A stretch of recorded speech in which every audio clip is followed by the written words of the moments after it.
Namaskar. A warm welcome to World News and Indian Perspective on All India Radio. This is Saira Mujtaba, bringing glimpses of the major developments of the day from across the globe. Over the next half an hour, we shall bring you the latest from the world of politics, economy, sports, entertainment and more. The headlines. India's Cabinet Committee on Security gives nod to proposal to raise 7 new battalions of Indo-Tibetan Border Police. India's Prime Minister Narendra Modi speaks to his Spanish counterpart Pedro Sanchez, discusses ways to further strengthen growing relationship between both the countries. United States, France and UK hail Air India Airbus and Boeing deal worth $80 billion. Defence Minister Rajnath Singh calls upon the youth to innovate in order to bring next generation industrial revolution. India and Bangladesh agree to further strengthen bilateral cooperation in diverse areas including trade, investment, defence and security. Fijian President William A. Katoni-Were and India's External Affairs Minister Dr. S. Jaishankar inaugurate World Hindi Conference at Fiji. Indian men's cricket team tops in all 3 formats in International Cricket Council for the first time. And in women's cricket, India beat West Indies by 6 wickets in Cape Town.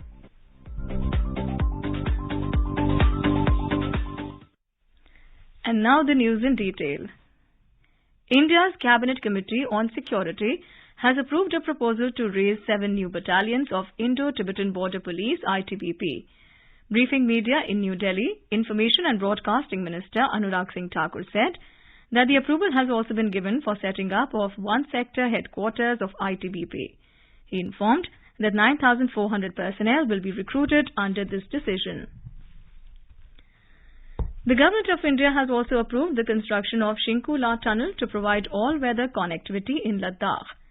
INB Minister Anurag Singh Thakur said the construction work of this 4.1-kilometer long tunnel will be completed by December 2025.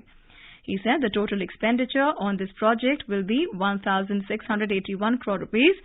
The minister said the tunnel will lead to all-round development of the region and give a boost to tourism, health and education sectors. Mr. Thakur said that this project is also important from the strategic and national security point of view. The Union Cabinet has given a nod to centrally sponsored scheme Vibrant Villages program for financial years 2022-23 to 2025-26 with an allocation of 4,800 crore rupees. The Information and Broadcasting Minister said it will lead to infrastructure development and livelihood opportunities in 4 states and 1 union territory along the northern land border.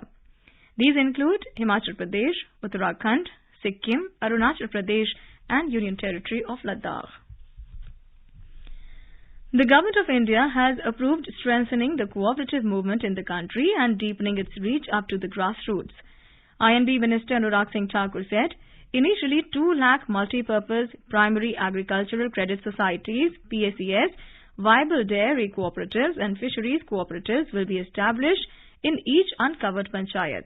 He said these PACS, dairy and fishery cooperatives will be established in the next 5 years. The minister said this will enable cooperative societies to set up and modernize necessary infrastructure. Mr. Thakur said this will also strengthen the cooperative sector and help in generating employment opportunities in rural areas. Prime Minister Narendra Modi spoke to his Spanish counterpart, Mr. Pedro Sanchez, to discuss ways to further strengthen the growing relationship between both the countries. As per the official statement, both the leaders also discussed a number of bilateral and international issues of mutual interest on Wednesday. They have also reviewed ongoing bilateral initiatives and expressed satisfaction at the recent high-level exchanges and growing cooperation in defence, economic and commercial sectors. The statement said both the leaders have agreed to collaborate on issues such as digital infrastructure, climate action, clean energy transition and sustainable development.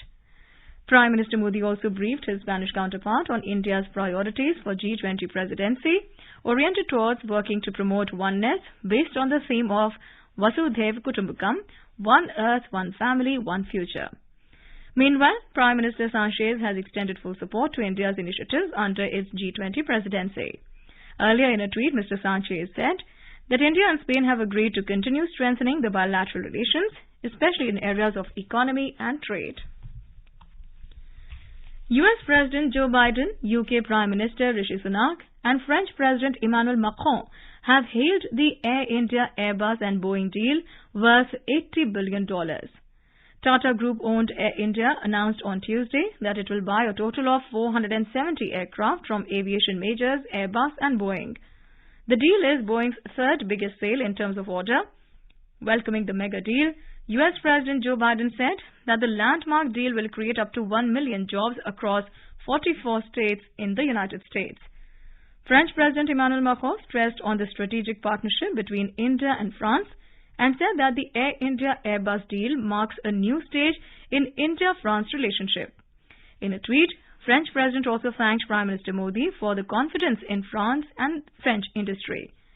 Participating in a video call with French President, Prime Minister Modi said, "In the coming days, India will become the third largest aviation market." निकट भविष्य में Bharat aviation sector में विश्व का तीसरा सबसे बड़ा market बनने जा रहा है। कई आकलनों के अनुसार भारत को अगले 15 वर्षों में 2000 से अधिक विमानों की आवश्यकता होगी। आज की ऐतिहासिक घोषणा इस बढ़ती मांग को पूरा करने में सहायक होगी। भारत की make in India, make for the world vision के तहत एरोस्पेस मैन्युफैक्चरिंग में अनेक नए अवसर खुल रहे हैं। British Prime Minister Rishi Sunak has hailed the deal by Airbus and Rolls-Royce to supply new aircraft to Air India as a landmark moment for the country's aerospace sector and reiterated his commitment to continue building ties with India. Tata Sons and Air India Chairman N. Chandrasekaran said that the order is an important step in realizing Air India's ambition as it transforms itself across safety, customer service, technology, engineering, network and human resources. Defence Minister Rajnath Singh has exhorted the youth to innovate in order to bring next generation industrial revolution. He expressed pride that more than 100 unicorns have been set up by the youth of the country. He said this signifies the importance of the newly created startup ecosystem of the country as well as the passion among the youth. Speaking at Manthan 2023 at Aero India in Bengaluru on Wednesday, the minister highlighted that the environment for startups that has been created in India is a boon for the nation's youth. Manthan platform brings leading innovators, startups, MSMEs, incubators, academia and investors from defence and aerospace ecosystem under one roof. Mr. Singh said Manthan is a celebration of the journey of growth of the defence startup ecosystem. He added that this is an indicator of the success of the Innovations for Defence Excellence or IDEX initiative.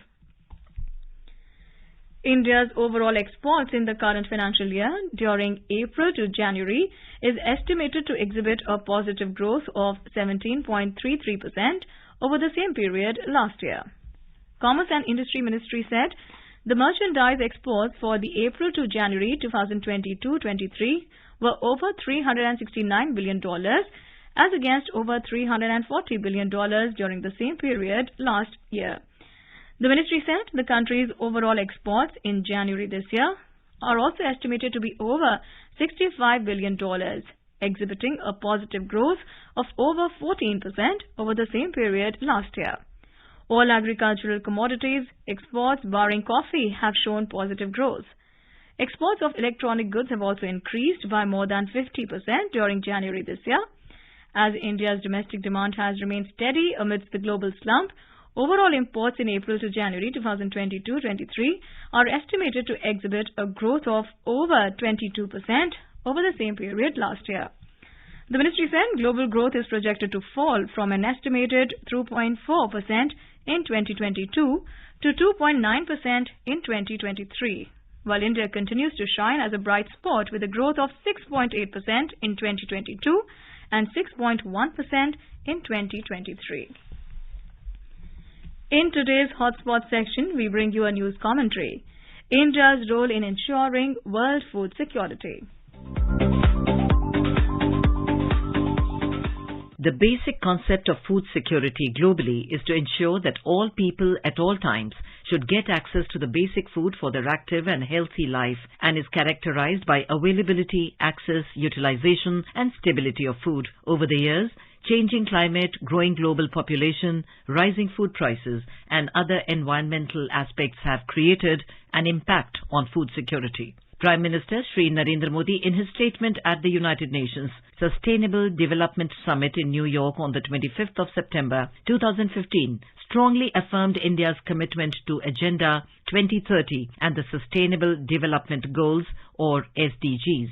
गरीबी को मिटाना यह हम सबका पवित्र दायित्व है। भारत के महान विचारक पंडित दीनदयाल उपाध्याय के विचारों का केंद्र बिंदु अंत्योदय रहा है। यूएन के एजेंडा 2030 में भी अंत्योदय की महक आती है। The Prime Minister reiterated the importance of SDGs at the global level. The Parliament of India has taken initiatives to propel the SDG agenda. The Speaker of the Lok Sabha, the lower house of the Parliament, has organized briefing sessions on the SDGs by bringing together legislators from South Asia and BRICS countries to work towards realization of these goals. India has played a prominent role in the formulation of the SDGs. They are a bold, universal set of 17 goals and 169 targets to help organize and streamline development actions for greater achievement of human well-being. Adopted by 193 member states at the United Nations General Assembly Summit in September 2015, they came into effect on 1st of January 2016.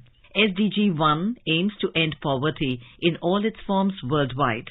The goal of SDG 2 is to end all forms of hunger and malnutrition, double agricultural productivity and ensure sustainable food production systems. The target here set is 2030. The number of people affected by hunger is between 720 to 811 million people worldwide in the year 2020. It is estimated to exceed 840 million by 2030. Between 2014 and the beginning of the COVID-19 pandemic, the number of individuals going hungry and experiencing food insecurity has steadily increased. The conflict in Ukraine is affecting food supply systems worldwide, resulting in the worst global food crisis since World War II. India has come up with solutions for its own people and countries in the developing and underdeveloped world. India is leveraging its presidency of G20 to further promote global food security, nutrition and food systems. India is also at the center of a troika of G20 presidencies of Indonesia, India and Brazil, thus providing a greater voice for making the concerns of the Global South heard at a very crucial juncture of the international community. The Global South refers to developing nations, especially those in Asia, Africa and South America. In June 2021, G20 foreign ministers adopted the Matera Declaration in Italy, which asked the global community to step up efforts in order to mitigate the effects of the pandemic on the lives and livelihoods of people. It also called for building inclusive and resilient food chains while ensuring adequate nutrition for all. As G20 President, India has the opportunity to fast-track commitments in the declaration, which requires adaptation of agriculture and food systems.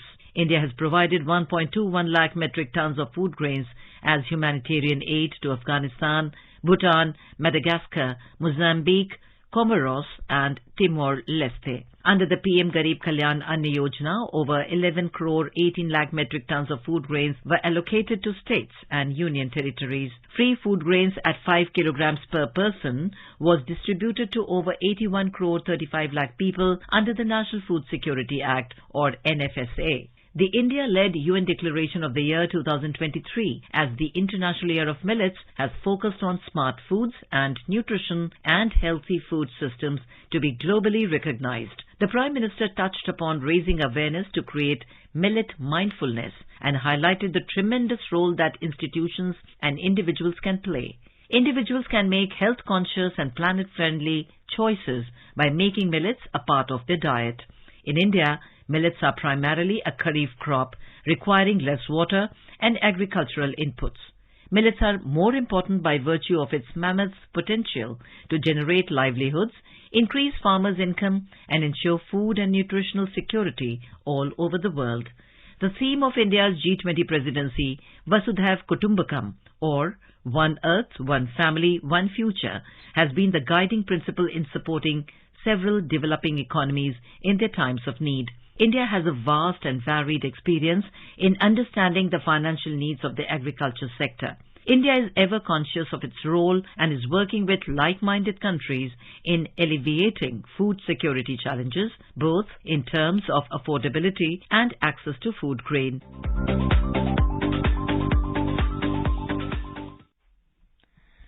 In some more news, South Korea has said that a North Korean food crisis appears to have deteriorated.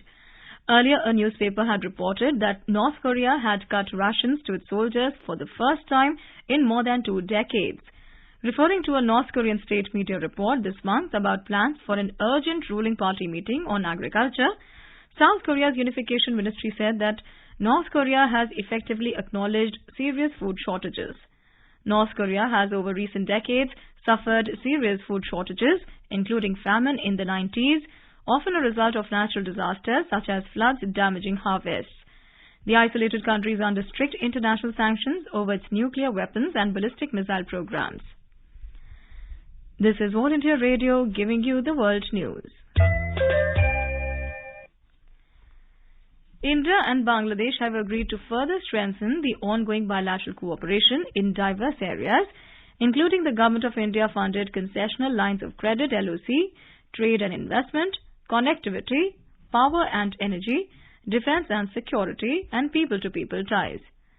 Foreign Secretary Vinay Kwatra conveyed to Prime Minister Narendra Modi's message of India's continued commitment to bilateral relationship, upholding Bangladesh as the pivot of India's Neighbourhood First policy and a key partner of its Act East policy. Foreign Office consultation (FOC) was held between India and Bangladesh in Dhaka on Wednesday. The Indian side was led by Foreign Secretary Kwatra, while the Bangladesh delegation was led by its Foreign Secretary Masood bin Momen. Both the sides held wide-ranging discussions covering all aspects of the relationship between India and Bangladesh. They also agreed to enhance their cooperation and consultations on regional and international issues of shared interest. In this context, India conveyed to Bangladesh that it looks forward to active participation of Bangladesh as the guest country at various events during India's presidency of G20. Both the sides also agreed to extend reciprocal support to each other's upcoming candidature for non-permanent membership of the UN Security Council. Foreign Secretary Kwatra concluded his visit to Bangladesh on Wednesday. In recent years, especially in the last decade, India and Bangladesh have sustained a high level of engagement, including at the leaders' level. The High Commission of India in Dhaka said the visit of the Foreign Secretary further helped in strengthening the multifaceted partnership between the two countries and reinforced their time-tested ties. It also provided an opportunity to comprehensively review progress in the bilateral relationship. The first G20 Digital Economy Working Group (DEWG) meeting in Lucknow concluded on Wednesday, setting the tone for a productive and meaningful deliberation for the future of DEWG meetings. The 3-day meet showcased India's digital transformation journey and brought together G20 members, key knowledge partners and guest countries to discuss digital public infrastructure, cyber security and digital skilling. On the final day, the meeting was focused on the priority of digital skilling. India proposed mechanisms for digitally skilled future-ready workforce. The member nations appreciated the inclusion of digital skilling in the DEWG agenda and supported India's proposed priority areas broadly. Summary discussions were also held on 3 key priority areas, namely digital public infrastructure, cyber security in digital economy, and digital skilling. The chair of G20 DEWG and Secretary MeitY, Alkesh Kumar Sharma, in his press brief said that the immersive digital mobile van traveled to over 75 destinations and provided an interactive and immersive experience to about 120,000 people on India's digital transformational journey. The Exhibition and Experience Centre, showcasing virtual reality and innovative solutions, attracted around 18,000 visitors. He said that this DEWG meeting is the first of the 4 scheduled to be conducted in India, with the next ones taking place in Hyderabad, Pune and Bengaluru. The first G20 Culture Working Group meeting will be held at Khajuraho in Madhya Pradesh from the 22nd to the 25th of this month. The vision of this meeting is to harness the potential of existing and emerging technology to promote and facilitate access to cultural goods and services, as well as to preserve culture for future generations. Culture and creative industries account for 3.1% of the global GDP and provide 6.2% of all employment. Addressing a press conference in New Delhi, Secretary Ministry of Culture Govind Mohan said that his ministry will highlight the theme of life, that is lifestyle for environment, during the working group meeting. He said the Culture Working Group will hold 4 meetings on different themes. Mr. Mohan said on the sidelines of the meeting, Khajuraho exhibition and a dance festival will also be organized. Fijian President William Kathoni-Weir and India's External Affairs Minister Dr. S. Jaishankar inaugurated the World Hindi Conference in Fiji. Speaking on the occasion, Mr. Kathoni-Weir said the forum presents a unique opportunity to celebrate the enduring strength of the historical and special relationship that Fiji shares with India. In his address, Dr. Jaishankar said, the era when we equated progress and modernity with westernization is behind us. He said many such languages and traditions which were suppressed during the colonial era are again raising their voice on the global stage. The External Affairs Minister said in such a situation, it is necessary that the world should know about all the cultures and societies. विश्व हिंदी सम्मेलन जैसे आयोजन में स्वाभाविक है कि हमारा ध्यान हिंदी भाषा के विभिन्न पहलुओं, उसके वैश्विक उपयोग और प्रचार प्रसार पर रहे। वास्तव में यही वो विषय हैं जिन पे अगले कुछ दिनों में हमारा ध्यान केंद्रित रहेगा। हम फिजी और प्रशांत क्षेत्र तथा गिरमिटिया देशों में हिंदी की स्थिति और आईटी, आर्टिफिशियल इंटेलिजेंस, सिनेमा और साहित्य के हिंदी पर प्रभाव जैसे कई मुद्दों पर चर्चा करेंगे। Nikki Haley, the former governor of South Carolina and U.S. ambassador to the UN, has announced that she will make a bid for White House, becoming the first Republican to challenge former President Donald Trump for party's nomination. Haley, who served under Trump, made the announcement in a video posted online in which she declared that it's time for a new generation of leadership. The daughter of Indian immigrants, Haley was born in Bamberg, South Carolina, and would go on to become the state's first female governor and the first Indian American to lead the state. If she wins the Republican presidential nomination in 2024, she would make history again as the first woman and first Asian American at the top of the GOP ticket. Haley is set to deliver a speech to supporters announcing her run in Charleston, South Carolina, and then travel to New Hampshire and Iowa, the first states on the presidential primary calendar, in the days after. Haley has consistently polled third or fourth behind Trump and Florida Governor Ron DeSantis, another expected candidate, in early polls on the 2024 GOP presidential primary.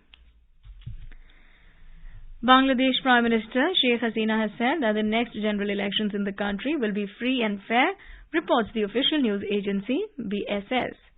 Prime Minister Hasina said the Election Commission in Bangladesh is completely independent. She made the remarks in her meeting when a delegation led by the U.S. State Department Counselor Derek Chollet paid a courtesy call on her at her official residence on Wednesday. Sheikh Hasina said that she has always struggled for the people's right to vote and she would never want to come to power through vote rigging. Explaining the steps taken by the government to hold free and fair elections, Prime Minister Hasina said that her government passed the first ever law to constitute a neutral election commission with administrative and financial independence. Vistara Airlines will resume daily flights between Mumbai and Colombo starting from the 1st of March. The decision to reintroduce this route follows a hiatus of nearly 3 years as the airline had to suspend these direct flights due to the COVID-19 pandemic. The flight service will give passengers looking to travel between the two cities more options.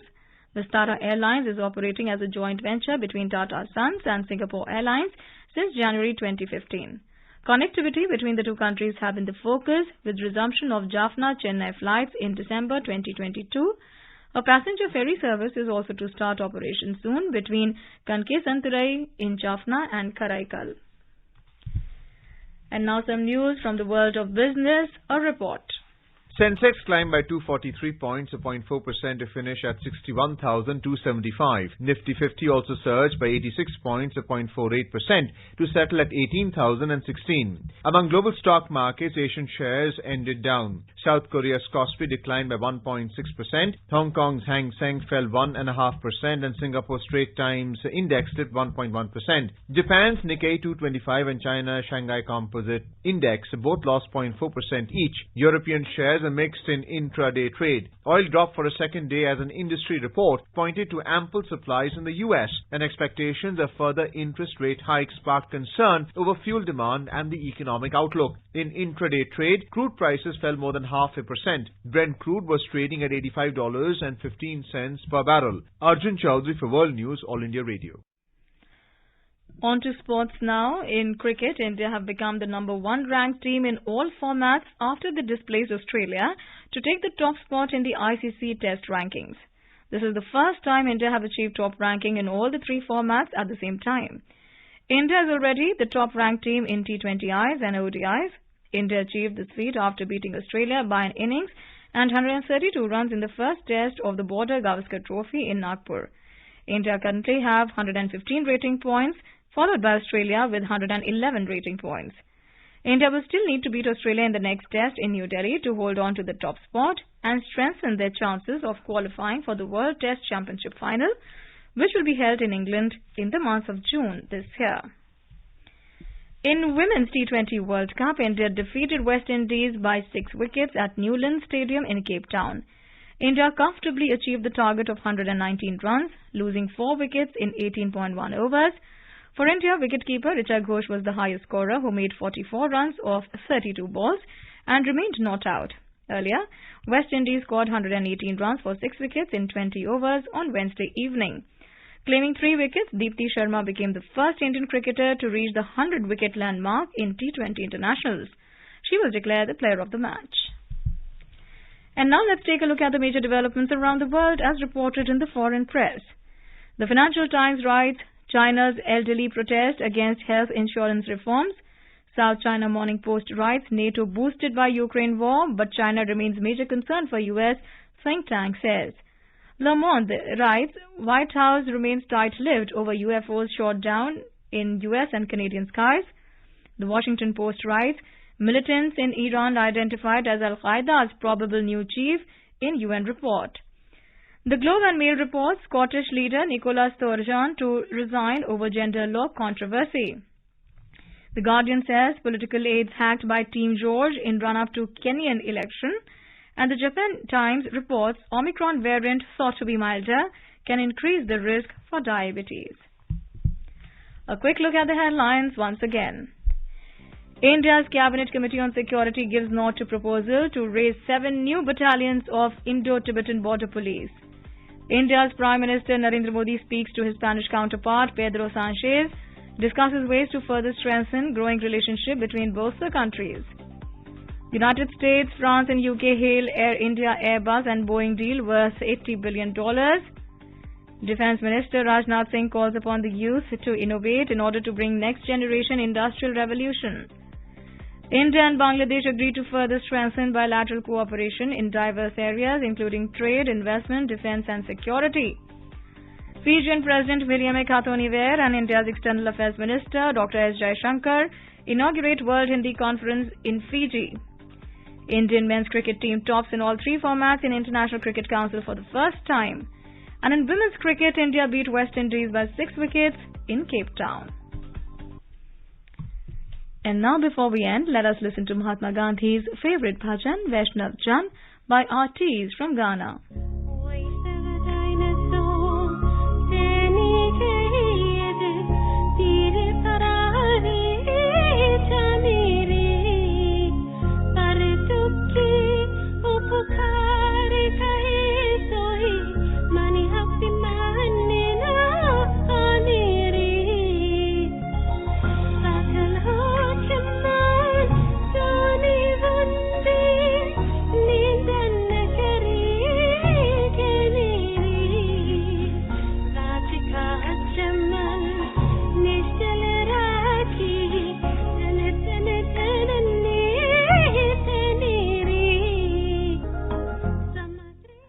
And with that, we end this bulletin. We'll be back at the same time tomorrow with the next edition of World News.